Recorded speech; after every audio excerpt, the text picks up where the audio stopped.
He cheated, left her burning, and that led me to the perfect revenge, and the love of my life. Maybe you would call me Everly Chilton, naive or too trusting. I was once like that, but not anymore. My husband Harris and I met after college while working in neighboring buildings. We seemed to take an almost instant liking to each other. He is very good looking and charming. After 5 or 6 dates, we started having sex. Even though we got along well and had a good rhythm in bed, I was surprised when he asked me to marry him. The reason I was surprised was because I had seen pictures of all his old girlfriends. He didn't hide them from me, and I didn't hide my past from him either, and they were all well endowed. I'm proud of my breasts, but I don't have nice soft curves. As a result of weekly intense exercise, I have an athletic body, but with a huge muscular bubble butt.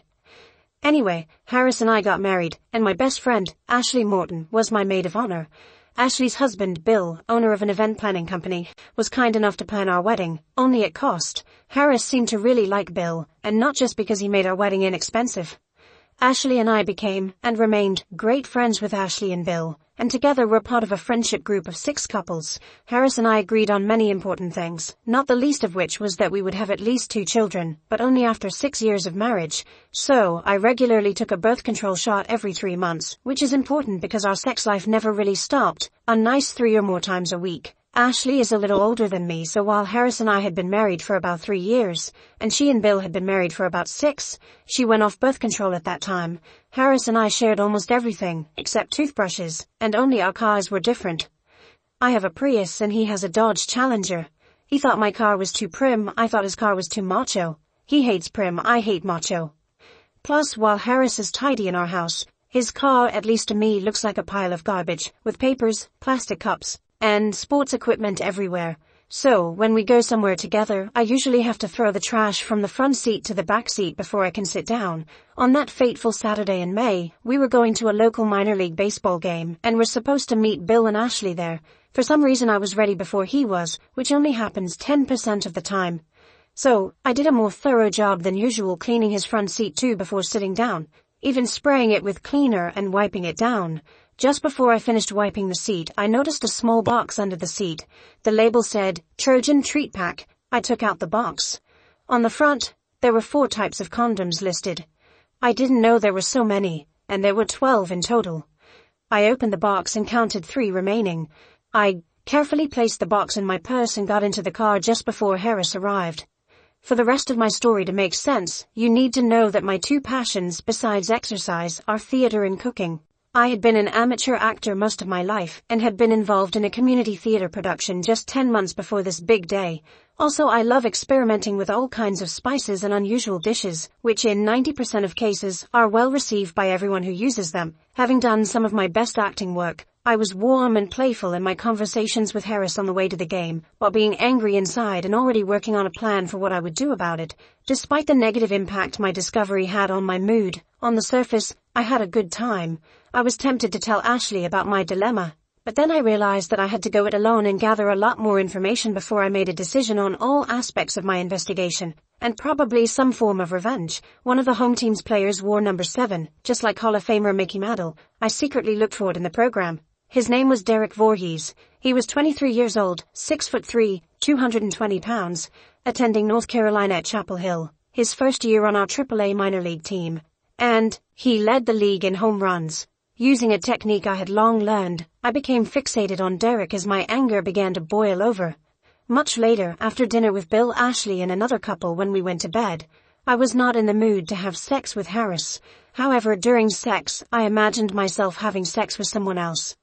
I had an incredible orgasm when I mentally had sex with the baseball player Derek Voorhees. Harris must have really enjoyed our lovemaking because then, as our sweaty bodies cooled and puffed, he whispered, "You really outdid yourself, Everly. Fun, yes," was the most I could say in response without anger breaking through my facade. Luckily, it was enough for him to start snoring after a quick kiss and a brief hug. Surprisingly, I fell asleep soon after, convincing myself that I needed a good night's sleep to think about my next move.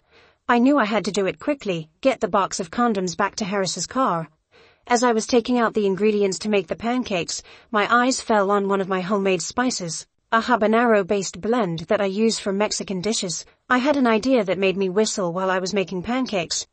Harris ate 6 pancakes after breakfast. While Harris was washing our cars in front of the house, I took out a pin and an eyedropper. I mixed the habanero mixture with a little alcohol to thin it out, pricked each of the 3 packages of condoms in the box with a pin, and used the dropper to carefully inject the liquid into the condoms. I knew the dosage was unlikely to give me all the information I needed to catch Harris, but it was good revenge before I went out and hired a private investigator. I returned the Trojan box to exactly where it had been, under the passenger seat in Harris's Challenger, and then tried to put it out of my mind. On Tuesdays and Thursdays, I work from home. I had sex with Harris on Monday and Tuesday, and again I had to think about the hot baseball player in order to legitimately orgasm. Already on Thursday, around 1 o'clock in the afternoon, Ashley called me. "Everly, something is seriously wrong. My vagina is burning so bad. I'm afraid I'll crash the car if I drive it, and Bill is at a meeting in the next town over. Could you please take me to a local clinic?" The sound she made as she said those words were scary, so I immediately took the keys to my Prius and drove to her house just a mile away. She stumbled along, clutching an ice pack to her groin. She had no explanation for the heat in her groin. Luckily, the local clinic was also nearby, and there was a parking space right in front of it. I helped her in and even checked her in, using her insurance card and ID from her purse. After that, I asked the nurse if I could come in. Apparently, the nurse thought I was her sister, since our facial features, height and hair are very similar, and muttered what I interpreted as yes. I walked up to the door to the room. The soundproofing wasn't that good. I heard Ashley say, "It started during midday sex." I didn't go in, but went out into the lobby. Since Bill was out of town at lunchtime, and Harris had condoms with habanero sauce, it didn't take a genius to figure out what happened. As hard as it was to believe, I couldn't think of any other rational explanation.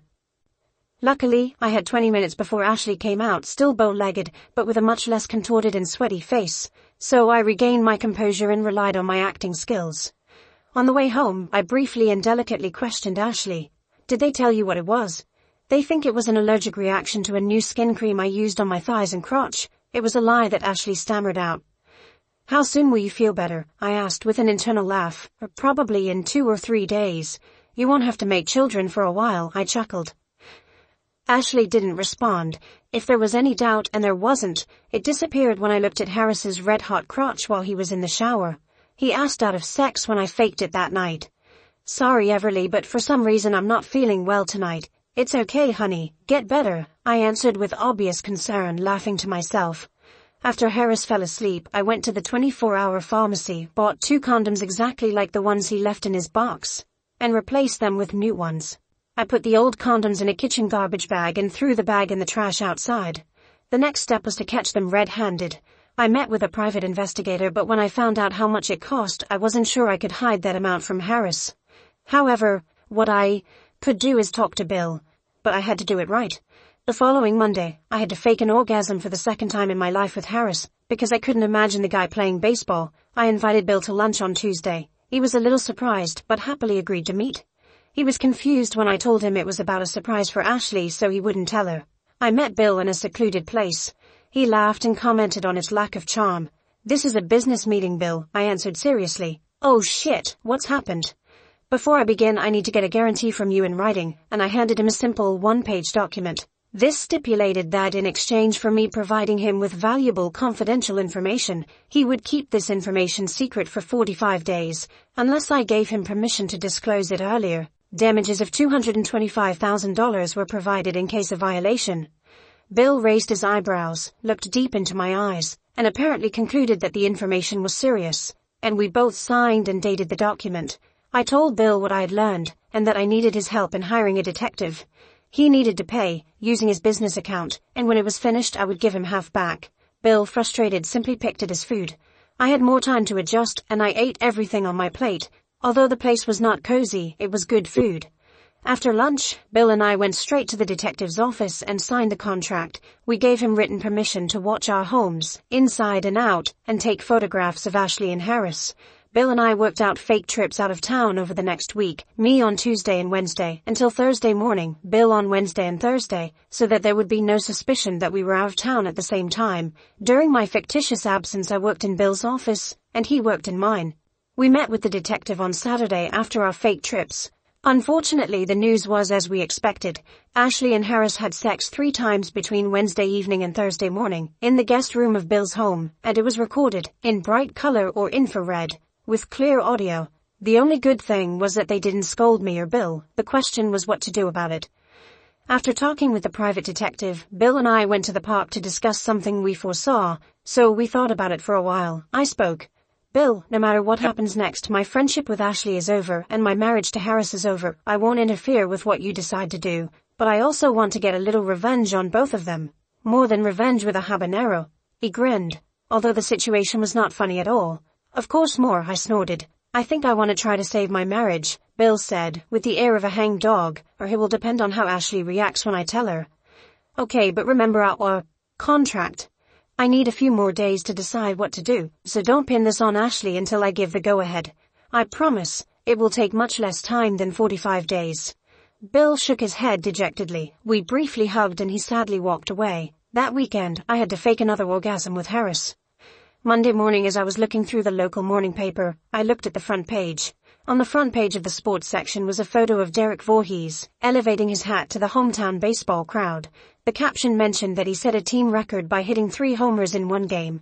I have an idea.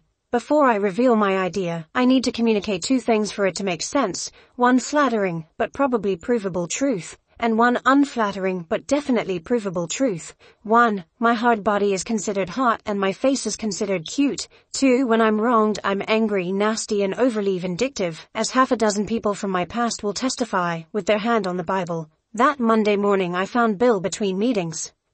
Bill, you can run into Ashley whenever it's convenient for you. However, there are 2 conditions on which I insist, that you give her the opportunity to remain in the marriage. I need to know 1, and I need her temporary consent to the other. Okay, Bill answered cautiously. I want you to make her admit how many times, over what period of time, she and Harris had sex, and who initiated it. And I need you to make her promise not to tell Harris what we know until I'm ready. You can do it, I concluded, folding both his hands and looking into his eyes. After a long pause, he replied, Fine. I'll talk to her on Wednesday and then call you on your cell phone. Bill called me Wednesday night and said that Ashley tearfully admitted that she had been having an affair with Harris for over a year, usually once a week, and that it started with him coming up to her and saying, I love your tits. My head almost exploded. Now I was ready for scorched earth revenge. I believed that Harris would want to save the marriage, and that I could get him to do something that would go beyond all possible boundaries. Of course, I had no intention of saving the marriage, but he didn't know that. If he is not interested in saving the marriage, then I will develop another win-win plan. I didn't wait. I threw the case in his face, including a couple of incriminating photos from sessions recorded by our private investigator the following Wednesday night, screaming like a banshee. I called him all sorts of names, destroyed 2 pieces of memorabilia from his youth, and threw his pillow and related items out of our bedroom and into the guest room. I then closed and locked our bedroom door, and installed a newly purchased door strip between the doorknob and the floor. I ignored the begs and pleads at the door and actually slept for a while, thinking about how amazing my revenge would be. Harris begged and crawled for the next 3 days. Finally I heard words that were music to my ears. Everly, we can get through this. I love you very much, and I want you and me to have children. Please don't file for divorce. I will do anything to stay married, anything.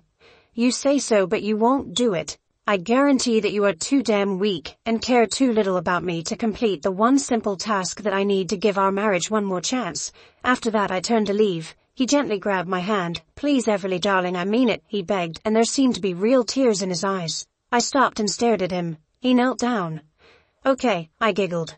Arrange me a night with Derek Voorhees at a local luxury hotel. Then, I turned and walked toward the garage to get into my Prius. You can't be serious. You mean the baseball player? I could never do that. Even if I agreed to this, I have no way to do it. Here are some of his laments. I stopped at the garage door, turned to him and, with venom dripping from my mouth, growled. I told you that you're not just a fucking cheater but also a liar. You said whatever and lied. You tell me where you want your divorce papers filed. Then I ran out to the sound of his faint cry, wait. During this time, Ashley tried to contact me. After avoiding her for a week, I accepted her call. After she admitted how sorry she was, to which I replied that she was only sorry that she was caught, she asked how I found out everything. We were so careful, and whether you believe it or not, we never showed you disrespect, she whined. I didn't respond to her irrational whining, but I saw no reason not to partially tell her.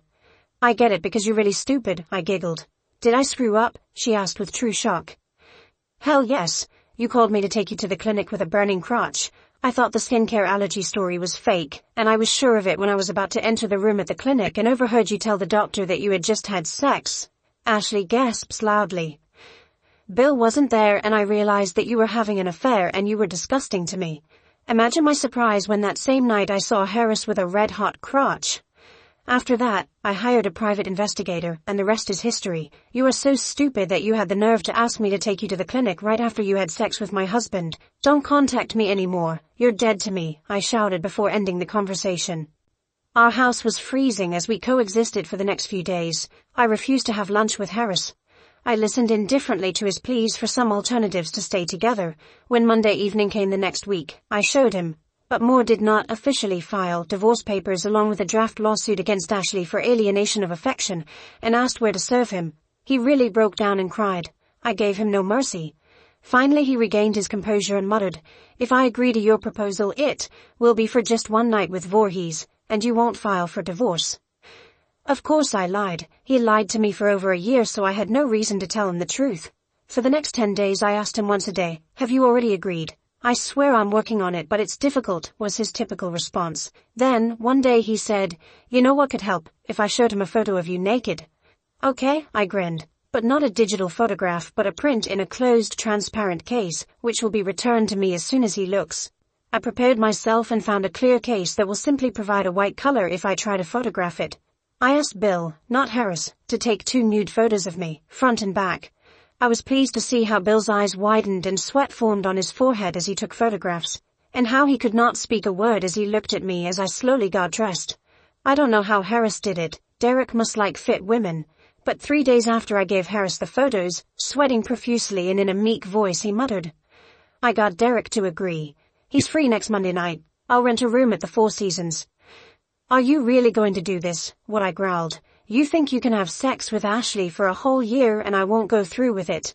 I'm looking forward to the best sex of my life. And don't ask me again if I'm going to go through with it. Just give me the key to the room and tell me when to meet him after you sign this application," I said, throwing the 1-page contract my lawyer had drawn up on the kitchen table.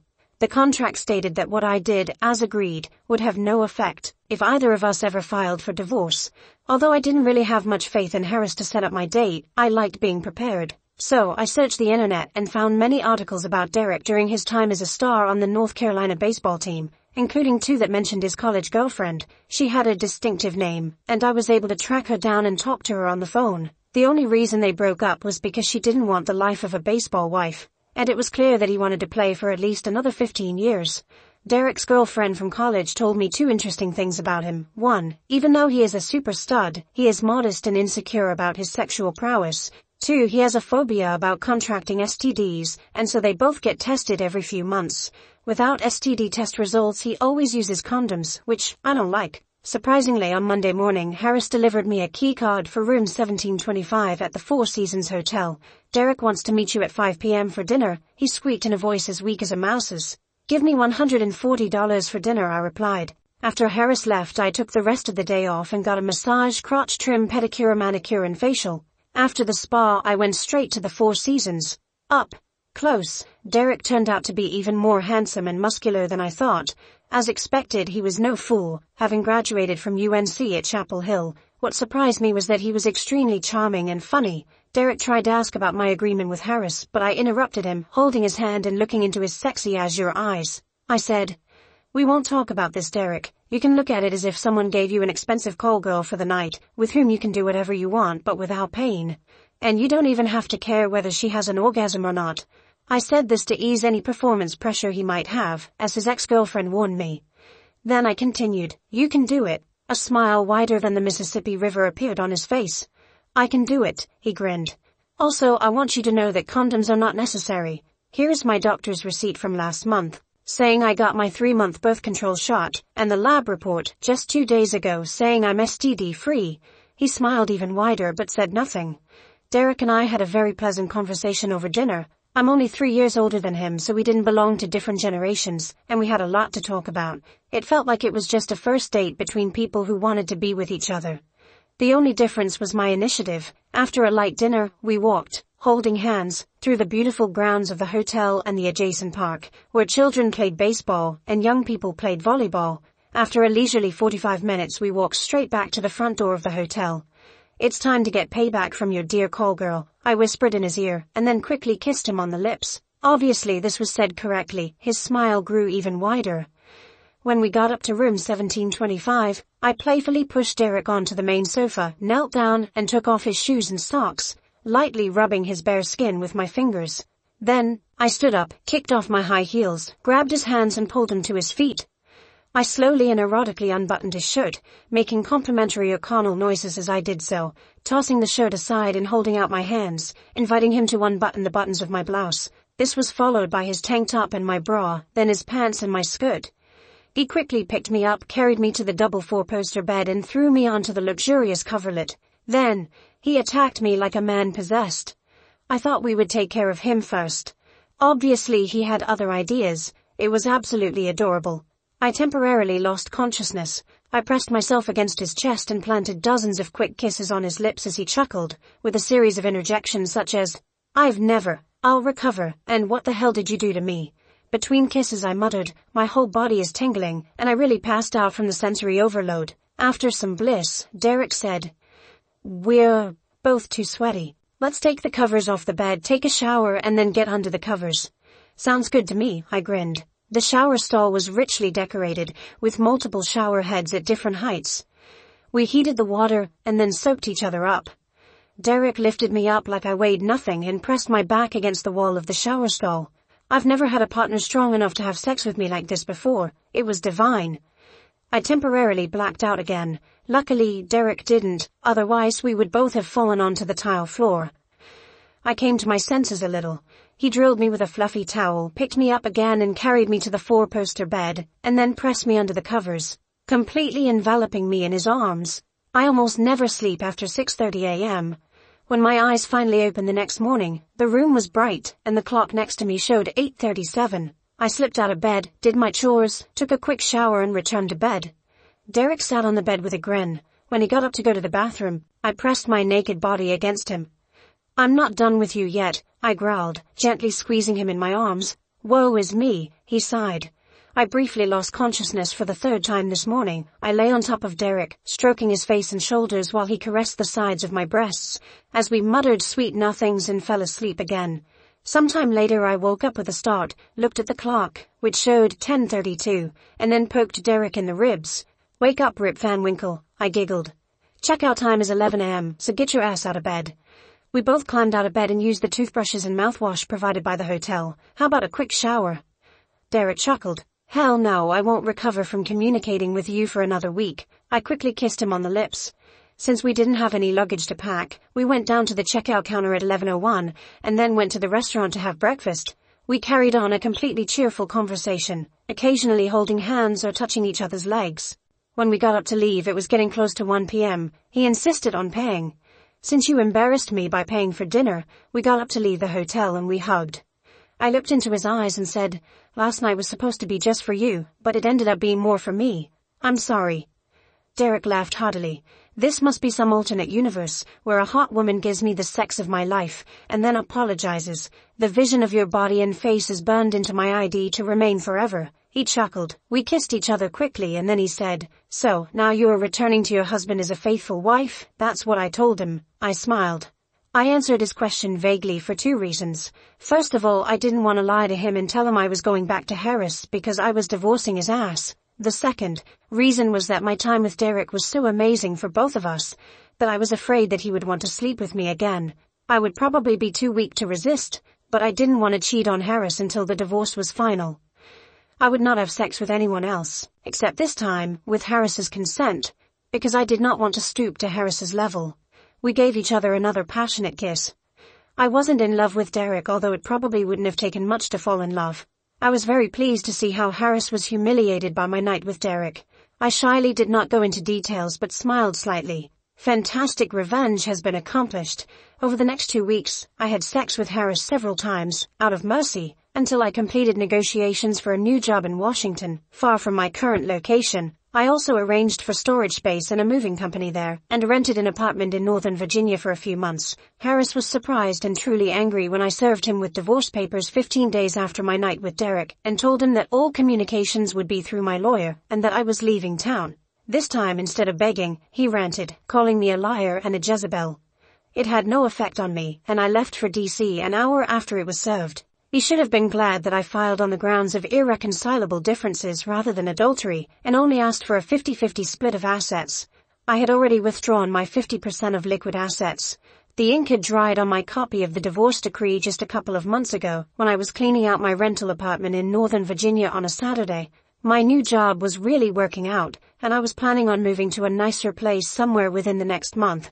In old shorts, a worn t-shirt and dirty slippers, with her hair down and no makeup, I was doing a belated cleaning of my apartment when the doorbell rang. Since I lived in a safe area, I opened the door without first looking through the peephole.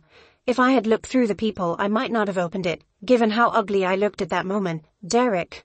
I almost squealed when I saw who rang my doorbell.